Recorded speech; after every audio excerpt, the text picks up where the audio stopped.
Je suis entrepreneur et comme moi, beaucoup d'entre vous qui me suivez êtes également entrepreneurs.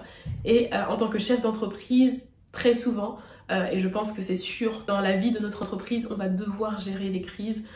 J'espère pas aussi terrible que celle qui s'est passée par rapport à Travis Scott et le festival Astroworld. Mais on va sûrement, très sûrement avoir des crises à gérer. Et c'est pour ça que je voulais parler de cet événement-là. Mon but avec cette vidéo, c'est vraiment pas de trouver un coupable, mais plutôt d'analyser avec un point de vue de communicant ce qui s'est passé, ce qu'ont fait les équipes de Travis Scott et donner mon avis dessus. Hello à tous, c'est Muriel. Premièrement, excusez-moi pour ma voix, je suis extrêmement malade actuellement et c'est vraiment compliqué pour moi de réaliser cette vidéo, mais il fallait absolument que je la réalise maintenant parce qu'il s'agit d'un sujet d'actualité et j'espère malgré tout que vous m'entendrez bien et que ça ne vous dérangera pas trop. Donc pour les personnes qui ne me connaissent pas, je m'appelle Muriel, je suis entrepreneur et également spécialiste en communication et marketing. Et aujourd'hui, je voulais vraiment parler de la tournure tragique qu'a pris les événements au festival de Travis Scott, Astroworld. Avant de commencer, je voulais vraiment souhaiter mes condoléances aux familles des victimes, même si je les connais pas personnellement. Je pense vraiment que c'est un événement tragique de se dire qu'on va à un événement pour s'amuser et que ça finit mal. Donc voilà, je voulais vraiment avoir une pensée pour les victimes et pour leurs familles, parce que c'est pas forcément quelque chose de facile à gérer. Et voilà. Donc, Astroworld est un festival organisé par Travis Scott où il invite plusieurs artistes et l'événement s'est déroulé le 5 novembre à Houston au Texas, dans sa ville natale, où justement il s'agissait d'un événement, d'un festival qui réunissait à peu près 50 000 personnes et si je me souviens bien, l'événement a accueilli beaucoup plus de personnes que ce qu'il ne fallait. Et ce qui a mené vraiment aux événements tragiques qui ont suivi ensuite. Donc suite à plusieurs mouvements de foule et à plein d'autres facteurs dans lesquels je ne vais pas rentrer ici parce que je pense que de toute façon l'enquête est encore en cours, mais actuellement la cause présumée est le mouvement de foule. Donc suite à un mouvement de foule, 8 personnes ont trouvé la mort et plusieurs centaines d'autres personnes ont été blessées lors de ce festival-là. Tout ça s'est passé la nuit du 5 novembre quand l'événement a eu lieu. Donc, d'après moi, si on prend du point de vue d'une entreprise qui est probablement Travis Scott, bien sûr c'est un artiste, mais au final, il fait de l'argent et il est là pour faire de l'argent, pour pouvoir survivre en tant qu'artiste et également pour pouvoir rémunérer toutes les personnes qui sont autour de lui parce qu'il n'est pas tout seul à organiser tout ce qu'il fait. Donc, prenons Travis Scott du point de vue d'une entreprise et suite à cet événement-là, il fait face à une crise.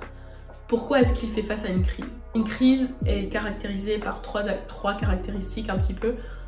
L'imprévu, le fait que voilà, ça apparaît à un moment qu'on ne peut pas prévoir.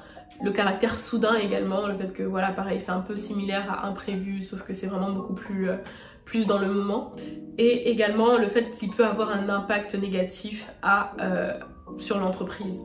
Et c'est exactement ce qui s'est passé. On parle de crise surtout parce que ça peut avoir un impact négatif sur l'entreprise.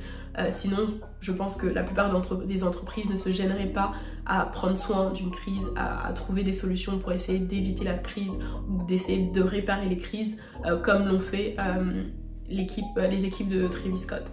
Également, quelque chose qui caractérise énormément les crises, c'est le fait que tous les médias ou les plateformes de communication vont être saturées par la même information.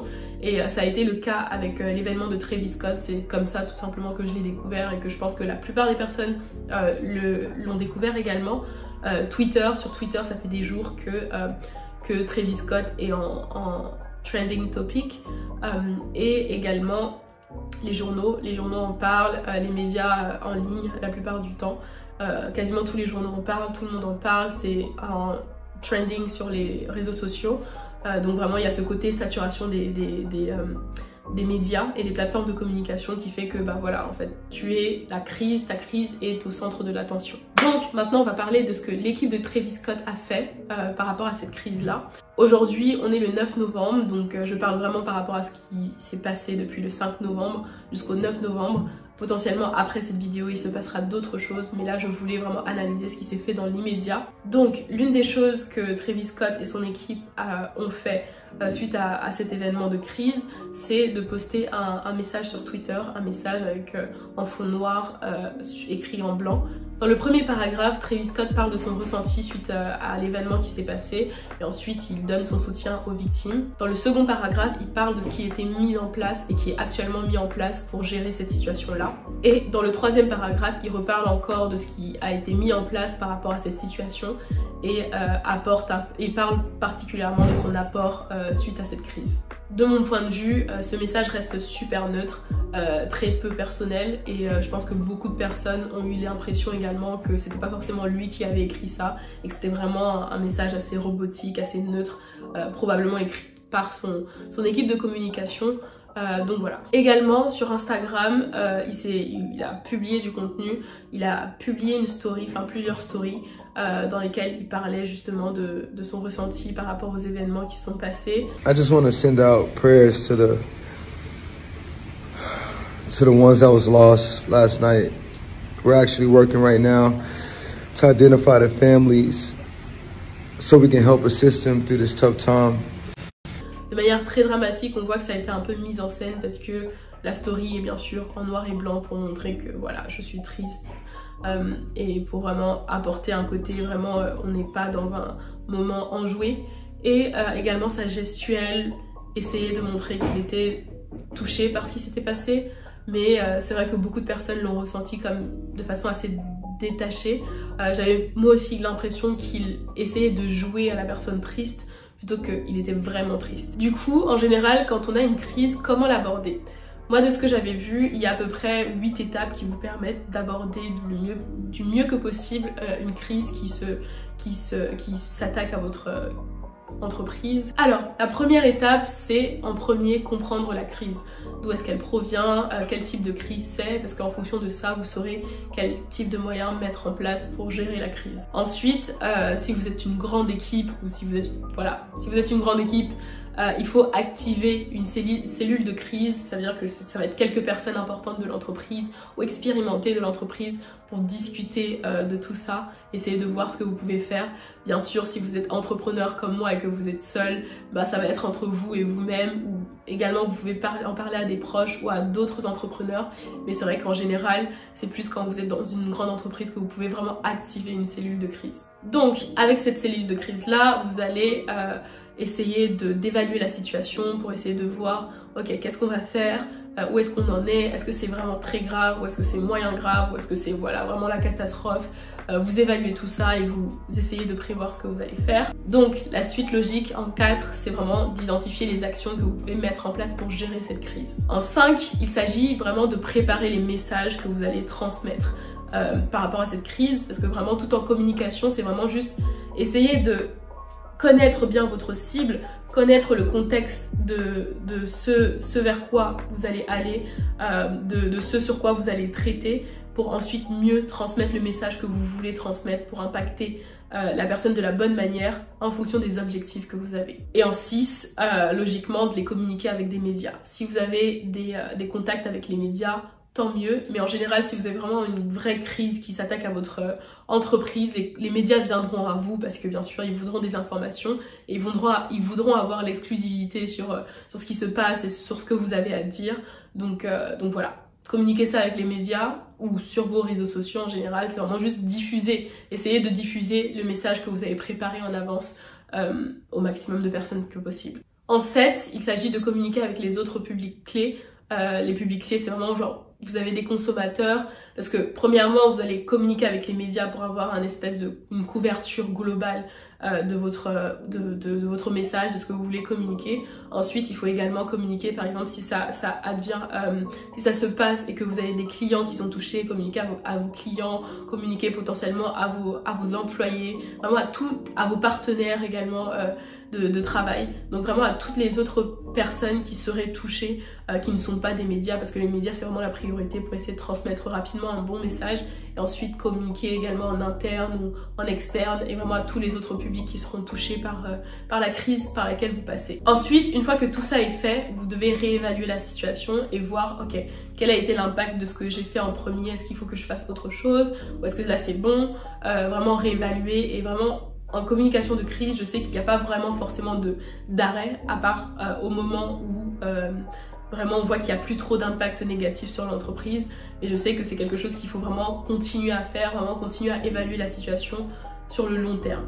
Donc potentiellement chaque mois, ça dépend de l'intensité de la crise, mais là je pense que les équipes de Travis Scott, si on remet ça en contexte par rapport à Travis Scott, je pense que ça doit être limite tous les 2 jours, vraiment, ou même quotidiennement, essayer de voir ok, où est-ce qu'on en est, qu'est-ce que ça a évolué, ou vraiment tous les jours, parce que je pense que vu la crise, le niveau de crise qu'ils ont, je pense que c'est vraiment tous les jours qu'ils se réunissent pour essayer de réévaluer la situation, surtout qu'actuellement il y a une enquête, donc c'est quelque chose qui va évoluer, donc eux également ils doivent faire évoluer leur communication avec ça.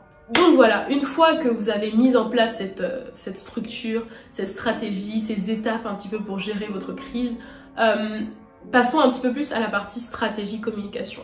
Il y a plusieurs stratégies que vous pouvez mettre en place pour essayer d'aborder une crise. On va pas rentrer dans les détails de tout ça parce que je pense que la vidéo serait trop longue, mais juste pour vous parler un petit peu des stratégies principales que j'avais apprises. Et la première stratégie qui est la stratégie de l'acceptation, un petit peu du fait de reconnaître ses torts, d'accepter qu'on a eu tort sur la manière dont on a agi et vraiment essayer de vraiment juste accepter en fait et juste reconnaître ses torts et être sincère. Ensuite, il y a une autre stratégie, une grosse stratégie aussi qui consiste à essayer d'esquiver le truc, essayer de parler d'autre chose plutôt que de mettre le focus sur l'événement qui est en cours. Mais je pense que ça marche plutôt sur des petites crises ou des crises un peu moins directes. Parce que sur la crise que Travis Scott est en train de vivre, les équipes de Travis Scott et lui-même sont en train de vivre, on ne peut pas juste éviter et parler d'autre chose. Pour vous expliquer un peu mieux cette stratégie, ce serait plutôt qu'actuellement il a la crise, plutôt que de parler de cette crise qui se passe, il parlerait potentiellement de son album à venir. Voilà, donc je pense qu'on est d'accord que c'est pas forcément la bonne stratégie à mettre en place pour lui actuellement, mais c'était vraiment juste pour vous imager et pour que vous compreniez un petit peu mieux en quoi consistait cette stratégie de communication. Ensuite, il y a la troisième grande stratégie qui est la stratégie un petit peu du refus, contrairement à l'acceptation qu'on a vue au tout départ, qui est vraiment juste de dire ok, non, enfin, soit de mentir ou soit vraiment de nier en fait ce qui se passe. Et ça pareil, c'est encore un parti à prendre et dans la situation de Travis Scott actuelle, il ne peut pas nier qu'il y a eu des morts, il ne peut pas nier l'impact négatif qu'il y a eu lors de son concert parce que c'est quelque chose de public et c'est quelque chose qui ne dépend même pas de lui. Donc nier, ce serait vraiment du suicide au niveau de sa communication actuellement. Voilà les 3 grandes stratégies que vous pouvez mettre en place si vous avez une crise qui se passe dans votre entreprise. Mais bien sûr, vous choisissez la stratégie en fonction des valeurs de votre entreprise, en fonction de la gravité de la situation, en fonction des informations qui sont plus ou moins exposées. Il ne peut pas non plus refuser d'admettre la vérité parce que de toute façon, pareil, c'est encore public et ça ne dépend même pas de lui. Il peut opter, par contre, je pense que c'est ce qu'il devrait faire, opter pour la stratégie de l'acceptation, de la reconnaissance un petit peu de ce qui s'est passé. Pour vous récapituler un petit peu ce que je pense qu'il aurait pu faire de mieux, c'est déjà avoir un message un peu plus humain où il prend un peu plus les responsabilités et communiquer un peu plus avec ses fans sur le fait que eux également ils sont responsables, ou pas forcément de leur mettre directement la responsabilité mais de leur dire ok, j'aimerais que ça ne se reproduise pas, on va tout mettre ensemble, se dire que ensemble, genre vous et moi, on va essayer d'améliorer les choses et d'éviter que ce type d'événement dramatique ne se reproduise dans le futur. Également, plutôt que de faire une story dramatique comme ça avec son visage, je pense que un texte en story comme il avait fait pour Twitter aurait été suffisant. Et un post également sur Instagram aurait été super nécessaire parce que des gens ont perdu la vie. Et plutôt que de penser à ton feed Instagram, ou plutôt que voilà, remets le message rapidement, montre que tu cares, montre que c'est important pour toi et mets un post permanent sur Instagram également.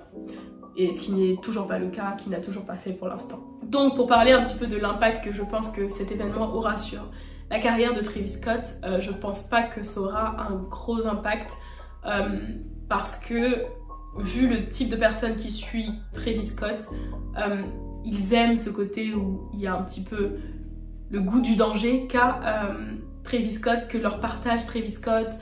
Le mec a son image est construite autour de l'utilisation de drogue, et vraiment ce côté un petit peu rebelle, ce côté un petit peu je suis une personne dark, sombre, qui reste dans mon coin, mais qui a beaucoup de caractère, donc si tu me cherches, tu vas me trouver. Donc je pense que cet événement ne va pas autant impacter sa carrière que si c'était quelque chose qui se passait au concert de Taylor Swift, qui a beaucoup plus une image à tenir. Donc je pense pas que ça aura directement un impact négatif. Je pense pas que des fans vont se dire ok, je vais boycotter Travis Scott pour ça. Je pense que ces fans directs diront que ok, c'est un événement dramatique, mais ça va avec la lignée de la personne. Je pense pas qu'ils arrêteront d'aimer la personne par rapport à ça. Donc je pense pas que directement au niveau des ventes d'albums. Également, quelque chose que j'ai oublié de mentionner, c'est qu'il y a un album qu'il avait prévu de sortir, on n'avait pas encore la date, mais qui était censé sortir bientôt. Et je pense que moi, en tant que personnellement, j'aurais repoussé la date de lancement de l'album, vraiment jusqu'à ce que l'événement, la crise baisse vraiment beaucoup et qu'on oublie un petit peu ça. Donc on verra bien ce que ces équipes feront par rapport à ça. Pour revenir à ce que je disais, je ne pense pas que cet événement aura un impact sur sa carrière, mais je pense qu'il aura plus un impact négatif par rapport au grand public, donc les personnes qui ne sont pas directement ses fans mais qui le connaissent. Ça va juste impacter l'image que Travis Scott avait dans leur esprit, mais si c'est pas eux qui achètent leur album, bah, ça impactera pas directement leur business. Donc je ne pense pas, son business pardon, donc je ne pense pas que Travis Scott doit se sentir actuellement, je pense pas qu'il est en train de se sentir mal, dans le sens où il pense pas que son business va faire faillite par rapport à ça, ou qu'il va tout perdre par rapport à ça. Je ne pense absolument pas qu'il se dit ça. Je pense qu'il se dit juste bon bah c'est une crise, on va gérer ça et ensuite on passe à autre chose. Malheureusement, c'est un peu triste, mais je pense que ce sera comme ça et que ça va pas du tout impacter son business ni son image auprès de ses fans, mais plutôt auprès du grand public qui, eux, auront une moins bonne image de Travis Scott. Voilà, la vidéo est terminée, j'espère qu'elle vous aura plu, j'espère que ce format vous aura intéressé également. Et voilà, je teste plein de choses actuellement, donc pour les personnes qui me découvriraient avec cette vidéo-ci, je suis entrepreneur et je suis également spécialiste en communication et marketing, donc j'essaye de partager sur cette chaîne tout ce qui est en rapport avec ma vie d'entrepreneur, la création de ma marque et le développement de ma marque, et en plus mes activités en marketing et communication. Donc si ça vous intéresse, n'hésitez pas à vous abonner, à suivre mon aventure, et je continuerai à communiquer sur des sujets qui me paraissent intéressants pour vous comme pour moi en tant qu'entrepreneur ou même juste personne intéressée par la communication ou l'entrepreneuriat. Donc voilà, j'espère que cette vidéo vous aura plu. On se retrouve très bientôt dans la suite des vidéos. Bye!